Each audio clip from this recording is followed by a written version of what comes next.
Ce que l'ennemi espère, c'est que la vue de ces défis vous fasse reculer dans la peur et l'insécurité au point que vous ne puissiez jamais être ce que Dieu vous a appelé à être. Écoutez, si vous avez placé votre foi en Jésus-Christ, j'espère que vous savez que l'ennemi comprend qu'il ne peut pas vous détruire. Et l'ennemi a toujours un outil, un souvenir ou une situation qu'il utilise pour nous terrifier, même si les bons moments sont là, et que le rêve est là, que la bénédiction est là, que la bonté est là. Mais il y a toujours ce défi obsédant et lancinant.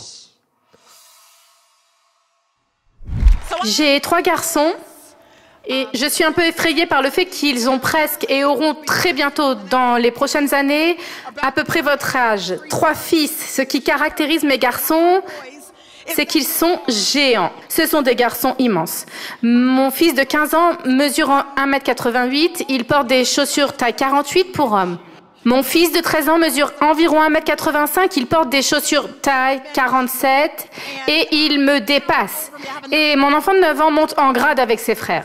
Ce sont de grands garçons. Que quelqu'un vienne m'aider à nourrir ces gars. L'un des traits distinctifs de ces enfants, ou ce qui fait que leur taille joue en leur faveur, c'est qu'ils aiment le sport. Quel que soit le sport de la saison, c'est ce que nous pratiquons à ce moment-là. Mon deuxième fils a joué au basketball pendant de nombreuses années, mais il a aussi joué au baseball pendant de nombreuses années et j'aimais ça. J'aimais la saison de baseball. J'aimais aller au match de printemps. J'aimais la saison de printemps. Parce qu'on s'asseyait dans la fraîcheur du soir pendant que notre enfant s'entraînait. Je me souviens de toutes ces années de petite ligue lorsqu'il commençait à jouer, que nous nous asseyions dans la fraîcheur du soir de printemps, sous les lumières des gradins pour le regarder s'entraîner et profiter de toute cette atmosphère. J'aime beaucoup les jeux de printemps. Le seul problème avec les jeux de printemps, c'est que ça devient des jeux d'été.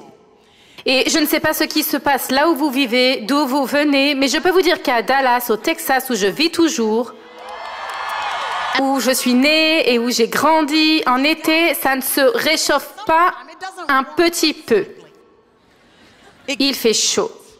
Je parle d'une chaleur atrocement chaude. Le genre de chaleur où vous avez l'impression que le soleil doit vous en vouloir pour quelque chose. Comme si vous lui aviez fait quelque chose et qu'il essayait de se venger tout au long de l'été. C'est ce qu'on ressent. Et vous assistez à un match en essayant d'apprécier le jeu de vos enfants et c'est encore bien quand il n'y a qu'un seul match. Le problème, c'est qu'à la fin de chaque saison, il y a un tournoi. Alors vous devez être là le jeudi à 8h, 10h, midi et 14h. Et ensuite, selon les résultats de l'équipe de vos enfants, vous devrez revenir le vendredi à 8h et 10h. Et ensuite, ils vous donnent une petite pause déjeuner. Mais vous devez revenir pour le match de 14h ou de 16h. Et si l'équipe de vos enfants a eu l'audace de bien jouer, vous devez revenir le samedi pour le match de 8h et de 10h, de midi et de 14h. Vous êtes assis là, sous un soleil de plomb, et vous essayez de vous réjouir que votre enfant réussisse. En fait, vous vous demandez si c'est bien de prier pour qu'il perde et que vous puissiez rentrer chez vous. Je ne confirmerai ni n'infirmerai jamais que j'ai fait cela. Mais je vous dirai que nous étions assis là lors d'un tournoi. C'était il y a plusieurs années. Le soleil était brûlant. Nous attendions avec impatience la pause déjeuner, car cela signifiait que nous pourrions aller dans un restaurant où il y aurait l'air conditionné et de l'eau glacée. Nous nous sommes rafraîchis et nous sommes revenus. Nous avons conduit notre SUV jusqu'au parking, nous avons ouvert l'arrière du SUV pour pouvoir sortir tout le matériel dont nous avions besoin pour le prochain match du tournoi. C'était le 3e jour du tournoi, on avait chaud, on transpirait, il se débrouillait bien, on essayait d'être enthousiaste. Nous étions prêts pour le prochain match. Je marchais derrière mon fils pour aller de l'endroit où nous avions garé la voiture jusqu'à l'endroit où le prochain match allait être joué. J'ai donc rassemblé toutes les affaires, la glacière indispensable, le parapluie qu'on va mettre au-dessus de notre tête, les bouteilles d'eau, les sacs à dos, les balles de baseball, les mitaines, toutes ces choses. Et je suivais mon fils, mon deuxième fils, Jerry Junior, a une personnalité assez grégaire, il est extraverti, il est enthousiaste à l'idée de relever un défi. Et je pouvais le voir dans sa démarche. Alors que je le suivais, j'ai pu constater qu'il marchait d'un pas rapide, son menton était relevé, ses épaules étaient en arrière, il était excité à l'idée du prochain jeu et je dois vous dire qu'il était plutôt doué pour le baseball. Il a un don naturel pour ça. Je me souviens qu'à l'âge de 10 ans, c'était la première fois qu'il réussissait un bon coup et qu'il l'envoyait au-dessus de la clôture et je pense que c'est en partie dû à sa taille et la puissance de son élan, son talent de joueur de première base. Nous étions donc très enthousiastes à l'idée qu'il puisse réussir dans le baseball. Et je l'ai regardé passer au match suivant, tout excité à l'idée de relever le prochain défi du tournoi. Mais comme je le suivais, j'avais les yeux rivés sur lui et je pouvais voir quand quelque chose changeait. J'ai pu voir qu'au cours de la courte marche entre là où nous avions garé la voiture et l'endroit du match, ses épaules commençaient à se voûter et sa tête à pendre. Je voyais que sa démarche avait changé, il marchait comme s'il était nerveux, il jouait un peu avec ses mains, j'ai vu qu'il regardait autour de lui, que ses yeux s'écarquillaient et qu'il avait l'air un peu bizarre. J'essayais de comprendre ce qui était arrivé à mon fils. Il n'y avait qu'une courte distance à parcourir entre le parking et le terrain et tout d'un coup, son visage avait complètement changé. J'ai commencé à regarder autour de moi pour essayer de comprendre ce qui se passait, pourquoi il avait l'air si peu sûr de lui et si craintif tout d'un coup. Je me suis rendu compte qu'en allant vers l'abri, nous passions devant des enfants d'une autre équipe. Ils étaient tous allongés sur l'herbe, à l'ombre d'un chêne, se préparant pour le prochain match. En passant devant eux, j'ai vu qu'il s'agissait de l'équipe contre laquelle nous avions joué. J'ai continué à marcher et à regarder ces garçons et quand je les ai regardés, j'ai compris quel était le problème de mon fils. Nous avions déjà affronté cette équipe. Nous l'avions affrontée plus tôt dans la saison. Et lorsque cette équipe avait joué contre l'équipe de mon fils plus tôt dans la saison, elle nous avait anéantis. C'était une véritable humiliation, un véritable désastre. Cette équipe ici, c'était des joueurs de baseball sérieux. Mais nous devions passer à côté d'eux pour nous rendre au terrain. Alors que nous passions à côté d'eux, il y avait deux joueurs. Ils se parlaient, l'un chuchotait à l'autre. Je pense qu'il pensait qu'il chuchotait, mais nous pouvions l'entendre. Il s'est penché vers l'autre et a dit « Et voilà le grand jeune de l'équipe des Red Sox. » C'est lui qui a frappé la balle et qui a franchi la clôture? Oui, c'est lui qui était à la première base, celui qui a rattrapé toutes nos balles dans le dernier match, c'était lui. Alors, c'est Jerry Shearer? Lorsque mon garçon a entendu son nom franchir les lèvres des membres de l'équipe adverse, les épaules qui étaient tombées se sont soudain redressées. J'ai vu son menton se relever, je l'ai vu retrouver un peu d'allant dans sa démarche alors qu'il se dirigeait vers le terrain. En fait, nous avons dû le faire redescendre de quelques crans avant le début du match. Il est étonnant de constater à quel point votre attitude change quand vous entendez et comprenez ce que l'ennemi pense de vous lorsqu'il vous voit arriver.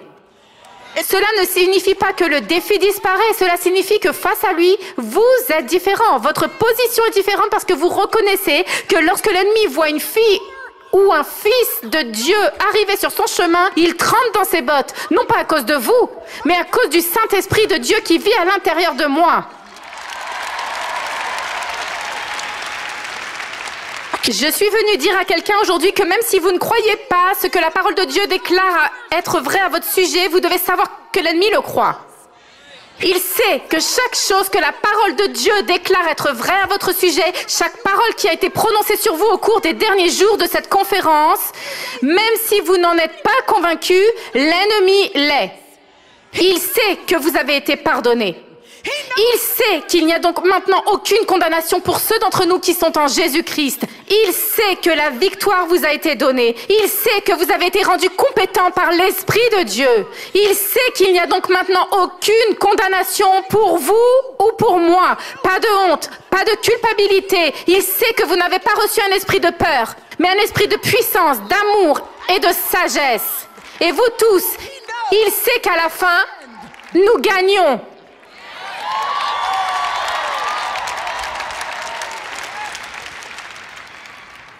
Et je dis qu'il serait dommage que l'ennemi croie plus que vous en votre potentiel. Quelle honte ce serait pour nous de sortir d'ici avec toute cette inspiration qui nous a été donnée, cet investissement de la parole de Dieu qu'il nous a rassemblés au cours de ces jours pour adorer en esprit et en vérité, pour entendre sa parole déclarée vraie sur nos vies. Quelle tragédie ce serait pour nous de sortir d'ici et de continuer à vivre comme nous le faisions avant de franchir ces portes. Ce que l'ennemi va faire, c'est disperser les défis devant votre vie. Parce qu'écoutez, vous rentrez tous chez vous pour relever des défis. Vous savez que nous allons rentrer dans peu de temps, n'est-ce pas? Et n'aimerions-nous pas nous réveiller comme ça tous les jours? N'aimerions-nous pas que la parole de Dieu soit prononcée sur nos vies avec autant d'autorité et de puissance chaque jour et qu'on soit en présence de conducteurs de louanges qui peuvent nous mener dans la présence de Dieu et adorer chaque jour comme cela. Mais la réalité, c'est que nous rentrons chez nous. Les défis de votre campus universitaire, les défis de votre maison, de vos relations, de vos amitiés, de votre travail, ces défis seront étalés devant vous lorsque vous rentrerez à la maison. Et laissez-moi vous dire que ce que l'ennemi espère, c'est que la vue de ces défis vous fasse reculer dans la peur et l'insécurité, au point que vous ne puissiez jamais être celui ou celle que Dieu vous a appelé à être. Si vous avez placé votre foi en Jésus-Christ, j'espère que vous savez que l'ennemi comprend qu'il ne peut pas vous détruire. Il sait qu'il n'a aucune chance de vous détruire. Alors il va passer le reste de son temps et le reste de son énergie à essayer de vous décourager, à essayer de vous distraire pour que vous vous repliez dans la peur et l'insécurité et que vous n'alliez pas de l'avant et que vous ne soyez pas celui que Dieu vous appelait à être. C'est au moins en partie à cette fin que l'apôtre Paul nous donne un passage de l'Écriture qui est devenu une bouée de sauvetage pour moi. En fait, je parlais hier avec Christine. Chris et moi, nous nous connaissons depuis très longtemps. Nous sommes des amis très proches. Elle me demandait ce que j'allais aborder et j'avais plusieurs idées de direction vers lesquelles je penchais. Mais finalement, alors que nous parlions, la question s'est posée s'il n'y avait qu'une seule chose que vous pouviez leur dire. S'il n'y avait qu'un seul message que vous ayez l'occasion de transmettre à ces étudiants. À ces jeunes gens qui seront réunis à cette occasion, quel serait ce message? Et il y a une chose qui m'est immédiatement venue à l'esprit et au cœur à la fin de la conférence Passion de cette année. Ce sont les mots de l'apôtre Paul. Il les écrit dans le livre des Éphésiens.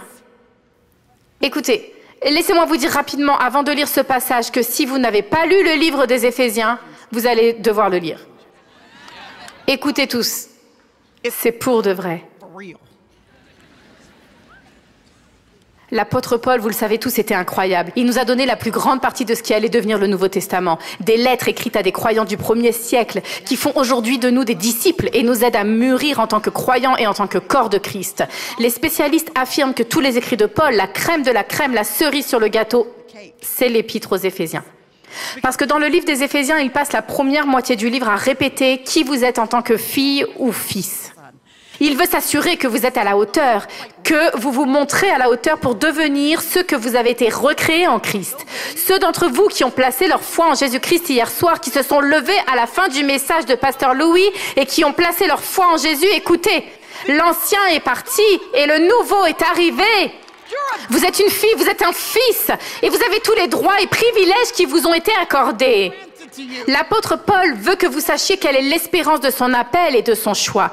Il écrit dans le 1er, le 2e et le 3e chapitre au sujet du trésor que vous possédez. Il veut que vous connaissiez la miséricorde qui vous a été prodiguée, la grâce qui vous a été donnée. Il veut que vous sachiez que si vous avez été rejeté par tous les autres, vous avez été trié sur le volet, choisi et adopté par le seul vrai Dieu.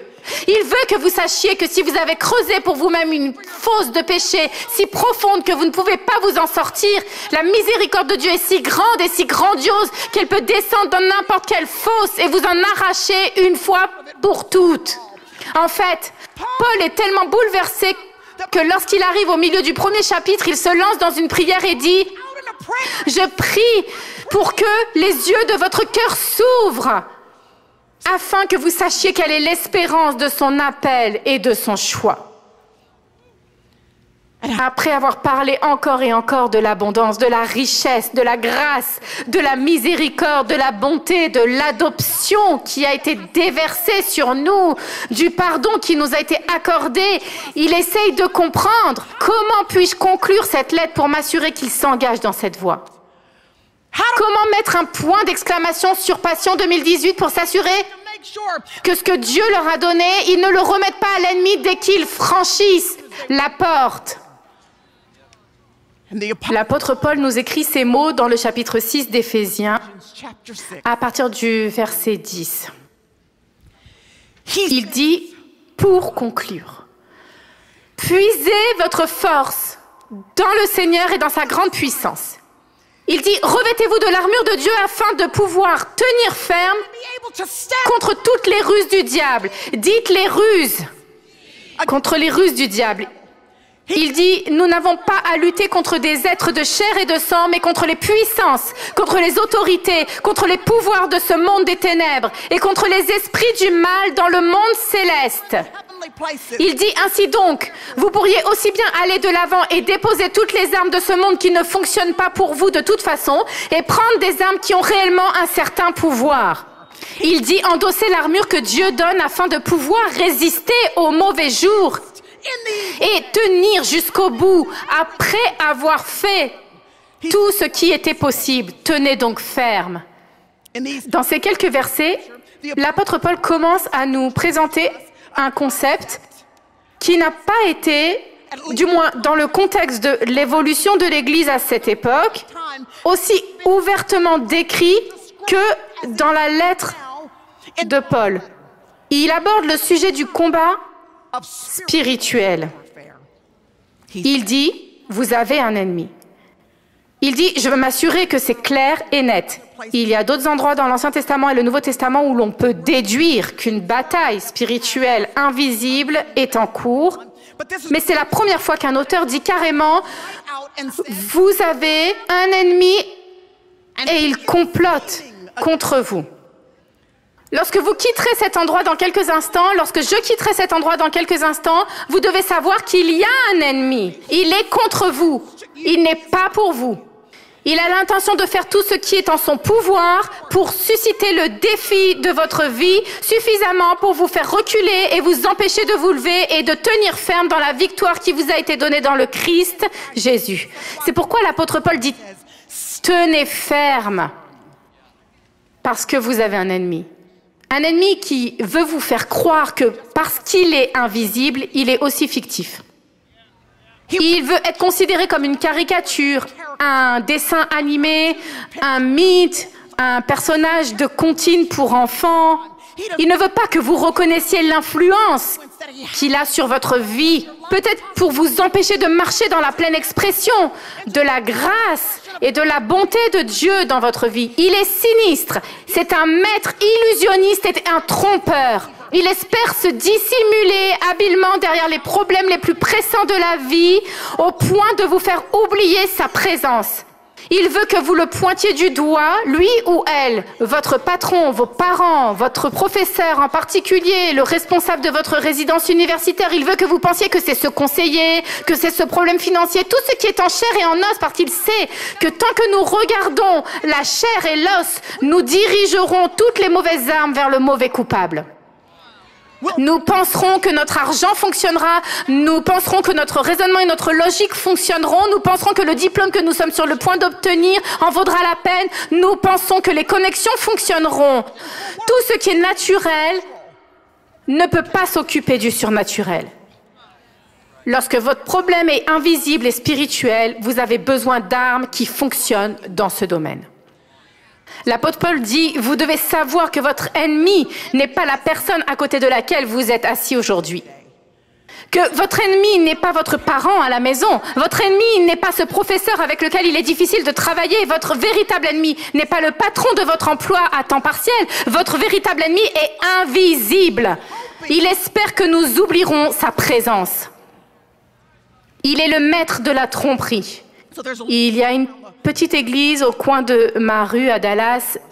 J'y emmène mes enfants depuis qu'ils sont tout petits au Harvest Festival. C'est en fait la réponse de cette église à Halloween. Nous y allons donc pour le Harvest Festival et cette église organise un bon vieux coffre ou bonbon. Est-ce que quelqu'un sait ce que j'entends par là? D'accord. Donc, pour ceux d'entre vous qui ne savent pas de quoi il s'agit, c'est lorsque les membres de la congrégation se portent volontaires pour apporter leur voiture dans le parking le soir du festival de la moisson afin d'ouvrir leur coffre. Vous allez donc sur le parking, tous les coffres sont ouverts et chaque personne a créé un jeu de carnaval ou une sorte de jeu de foire à partir du coffre de sa voiture. Les enfants se mettent en rang, un coffre après l'autre, et jouent à n'importe quel jeu. La plupart du temps qu'ils gagnent ou qu'ils perdent, le propriétaire de la voiture leur donne un tas de bonbons et les renvoie chez eux. Nous sommes toujours très reconnaissants. Nous faisons donc la queue. une voiture après l'autre, en attendant les sacs de bonbons, et nous jouons un jeu après l'autre. Et il y a quelques années, la plus grande file d'attente, la plus longue file d'attente de la fête foraine n'était pas derrière une voiture, c'était derrière la benne d'un camion. C'était très astucieux. Un énorme camion avait été garé sur le parking et on avait installé un escabeau directement sur la benne du camion, de sorte qu'un enfant pouvait entrer dans la benne du camion. Ils avaient fixé un plateau de table qui avait à peu près la même taille que le plateau du camion. Ils l'ont fixé sur le côté du camion, ils y ont percé 6 trous et l'ont recouvert d'un tissu, d'une draperie. Toutes les quelques secondes, une marionnette sortait de ces trous. Ils ont donné à l'enfant un énorme maillet en plastique et le rôle de l'enfant était de courir le long de l'intérieur du camion en essayant de frapper les marionnettes sur le dessus de la tête. Il s'agissait d'un jeu de la taupe fait maison. Et c'était la file d'attente la plus longue. Moi et Jude à l'époque, il avait 4 ans, Jude est mon plus jeune, Jude et moi faisions la queue, nous attendons notre tour, derrière nous, il y a un autre enfant, il est avec sa mère, il doit avoir 4-5 ans, il était hystérique. Parce qu'il était agacé par toute cette situation et il s'assurait qu'elle le sache. Il était tout d'abord agacé parce que « Maman, je ne comprends pas pourquoi je dois faire cette longue queue. On n'est pas venu à la fête foraine pour s'amuser, ce n'est pas amusant. Faire la queue, ce n'est pas drôle. J'ai une idée, maman, que dirais-tu de ça? Si j'allais jouer à tous ces autres jeux pendant que tu fais la queue et tu gardes notre place, et quand ce sera notre tour, je reviendrai te rejoindrai dans la file d'attente. » Mais il n'était pas seulement ennuyé par la file d'attente. L'enfant de 4 ans était également ennuyé parce que « Maman, je ne comprends même pas ce jeu.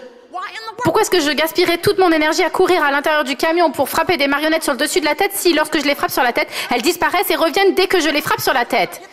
Quel est l'intérêt de ce jeu? Tout le monde dans la file d'attente est mort de rire parce que cet enfant de 4-5 ans exprime tellement ses frustrations.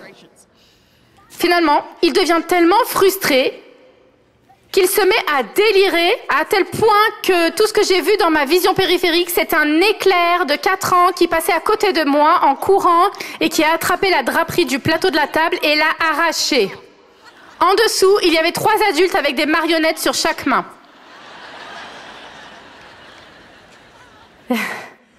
Ce jour-là, nous avons tous bien ri. Nous avons aussi reçu une bonne leçon. Il y a toujours quelque chose que l'on ne voit pas, qui influence ce que l'on voit. Et si vous passez tout votre temps, votre énergie, vos efforts à essayer de vous attaquer à ce que vous voyez surgir dans votre vie, vous allez être tellement frustré et d'ailleurs épuisé. Parce que dès que vous vous occupez d'une chose, une autre revient. À moins que vous ne fassiez ce que dit l'apôtre Paul, tirer le rideau et faire savoir à l'ennemi que nous avons les yeux sur lui. Et que nous allons utiliser des armes qui fonctionnent vraiment derrière le rideau. Vous allez tout perdre. Vous ne vous en sortirez pas. Vous n'êtes pas assez intelligent.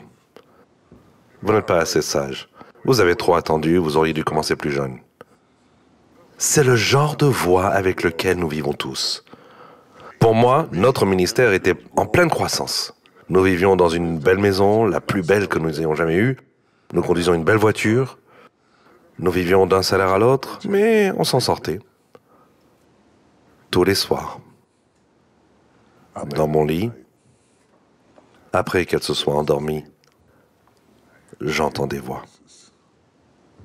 Ces voix sont le genre de voix qui vous empêchent de croire en votre propre vie. Elles vous empêchent de profiter des bons moments et de croire qu'ils vont durer. L'anxiété, la pression et la force qu'il a fallu pour passer de là où vous étiez à là où vous en êtes ne disparaît pas, de sorte que vous ne croyez pas vraiment que c'est à vous. Vous le conduisez, mais vous ne croyez pas vraiment que c'est le vôtre. Et vous avez peur de vous détendre et de vous reposer vraiment au milieu de tout cela.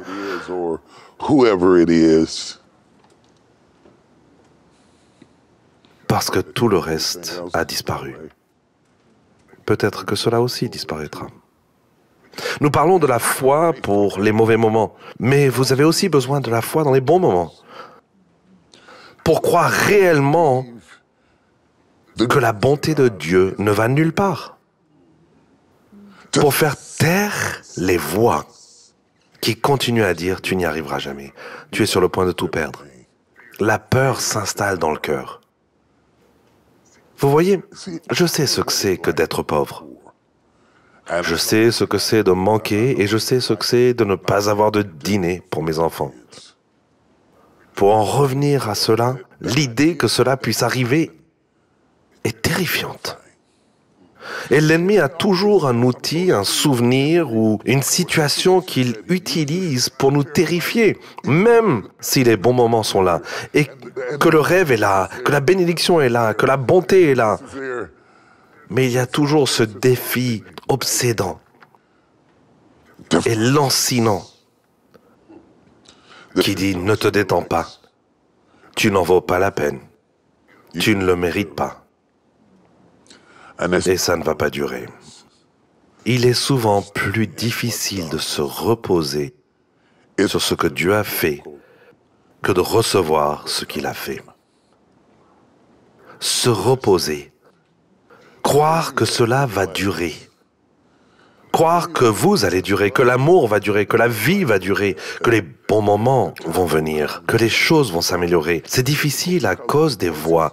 Et vous êtes ce que vous mangez. Et les voix sont la nourriture qui alimente votre foi ou votre peur. Donc si vous voulez changer votre régime, vous pouvez changer votre résultat. Mais vous devez arrêter de vous parler comme vous le faites. Parce que si vous continuez à vous parler comme vous le faites, vous serez toujours là où vous avez toujours été. C'est ce que vous dites en vous-même qui vous guérit. La femme qui avait une perte de sang s'est dit « Si je touche le bord de son vêtement, je serai guéri. » Il n'y avait pas de passage biblique pour valider cela. Elle ne citait pas Deutéronome ou Nombre ou quelque chose comme ça. C'était juste quelque chose qu'elle s'est dit à elle-même. Il n'y avait pas de doctrine autour de cela. Nous n'avons jamais vu cela auparavant. Mais elle s'est dit, si je peux toucher le bord de son vêtement, je serai guérie. Et pendant qu'elle rampait, elle n'arrêtait pas de répéter, si je peux seulement toucher, si je peux seulement toucher, si je peux seulement toucher, si je peux seulement toucher le bord de son vêtement. Et sans la permission de Jésus. Et sans le soutien des disciples. Elle s'est approchée de lui et lui a arraché un miracle. Elle l'a arraché à cause de ce qu'elle s'est dit en elle-même. Vous voyez ces voix qui disent ce que vous ne pouvez pas faire, ce que vous ne pouvez pas avoir, ce que vous ne pouvez pas être, ce qui ne va pas durer, ce qui ne va pas marcher. C'est la façon dont l'ennemi pulvérise les promesses de Dieu dans votre vie. Et il faut des mots pour combattre les mots. C'est pourquoi lorsque Jésus était dans le désert et que Satan lui lançait des paroles, il les lui a renvoyées. Et ce que nous devons faire, c'est mettre la parole sur des mots. Je suis béni. Je suis béni dans la ville, je suis béni dans les champs, je suis béni dans mon quotidien, je suis béni dans mes difficultés. Je serai béni dans mes vieux jours. Je serai béni quand je suis un vieil homme. Mes petits-enfants seront bénis. Mon corps est béni. Mon esprit est béni. Ma tête est bénie. Je sais ce qu'il faut. Je peux y faire face. Je peux le faire. Allez-y. C'est parti. Ce genre de discours, en se disant cela à soi-même, fait reculer les autres voix négatives qui se glissent derrière nous et nous disent que nous ne sommes pas capables, que nous ne sommes pas compétents, que nous ne sommes pas assez doués, que nous ne sommes pas assez bons, que nous avons attendu trop tard ou que Dieu nous punit. Répondre à ces voix, c'est faire taire l'ennemi. La pression que je subissais, je la provoquais. Parce que la pression que je subissais venait des choses que je laissais résonner dans ma tête. Je me demande s'il y a des choses qui résonnent dans votre tête en ce moment et qui vous empêchent de vivre votre meilleure vie. Parce que vous ne le ferez pas taire en répliquant. Tu auras ce que tu diras. C'est ce que dit la parole de Dieu. Tout ce que vous direz, vous l'aurez. Si c'est la trahison, vous aurez tout ce que vous direz. Si c'est la vie sans amour, vous aurez tout ce que vous direz. Cela ne fonctionne pas seulement de manière positive, mais aussi de manière négative. Vous aurez tout ce que vous direz. Elle l'a touché et a été guérie. Et il dit, « Qui m'a touché ?» Ce qui signifie qu'il était inconscient de ce qui se passe. Tout se passe dans sa tête à elle. Tout s'est passé dans sa tête et le Seigneur qui est omniscient pose une question. Qui m'a touché? Et les disciples, voulant être pertinents, lui ont répondu, « Tout le monde t'a touché. » Et il dit, « Non, non, non, non, non, non, non. Ce n'est pas de cela que je parle. Tout le monde autour de moi ne me touche pas. Tout le monde autour de moi ne me touche pas. Vous avez raté ça. Tout le monde autour de moi ne me touche pas. Ce n'est pas parce que vous êtes autour de moi que vous me touchez. Quelqu'un m'a touché. Quelqu'un m'a touché. » Et elle est sortie de la foule. Penaude, elle a dit, « C'était moi. » Quand je dis excellent, vous dites excellent. Excellent. Excellent. Le problème est, nous avons tous dit le même mot, mais nous ne voulons pas tous dire la même chose. Parce que ce que vous appelez excellent et ce que j'appelle excellent peuvent être deux choses différentes.